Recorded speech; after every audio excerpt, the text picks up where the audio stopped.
കോൺഗ്രസ് ഭരിക്കുന്ന തൃശൂർ മാള സർവീസ് സഹകരണ ബാങ്കിലെ സാമ്പത്തിക ക്രമക്കേടിൽ ഭരണസമിതി അംഗങ്ങൾക്കെതിരെ കേസെടുത്ത പോലീസ്. മുൻ DCC ജനറൽ സെക്രട്ടറിയും ബാങ്ക് പ്രസിഡന്റുമായ AR രാധാകൃഷ്ണനെ ഒന്നാം പ്രതിയാക്കിയാണ് പോലീസ് കേസെടുത്തത്. സൂരജ് സജി തൃശൂരിൽ നിന്നുണ്ട് വിവരങ്ങൾ നൽകാൻ. സൂരജ്, ഈ കേസിന്റെ വിശദാംശങ്ങൾ എന്തൊക്കെയാണ്?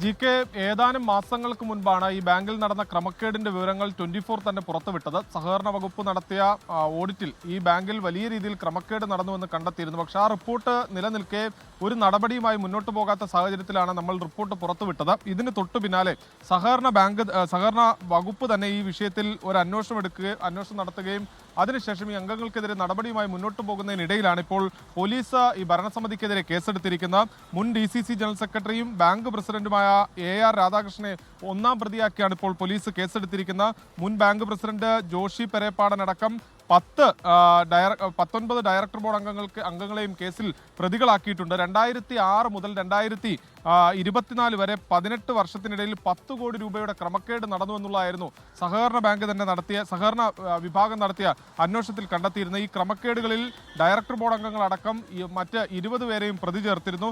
സഹകരണ ചട്ടം 68 പ്രകാരം നടത്തിയ അന്വേഷണത്തിലാണ് ഈ 10 കോടി രൂപയിലധികം വരുന്ന ക്രമക്കേട് ജോയിന്റ് രജിസ്ട്രാർ കണ്ടെത്തിയിരിക്കുന്നത്.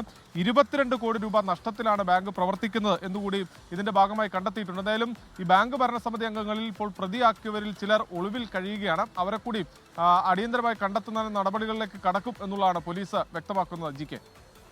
ശരി, സൂരജ് സജിയാണ് വിവരങ്ങൾ നൽകിയത്. കോൺഗ്രസ് ഭരിക്കുന്ന തൃശൂർ മാള സർവീസ് സഹകരണ ബാങ്കിലെ സാമ്പത്തിക ക്രമക്കേടിലാണ് ഭരണസമിതി അംഗങ്ങൾക്കെതിരെ കേസെടുത്തിരിക്കുന്നത്.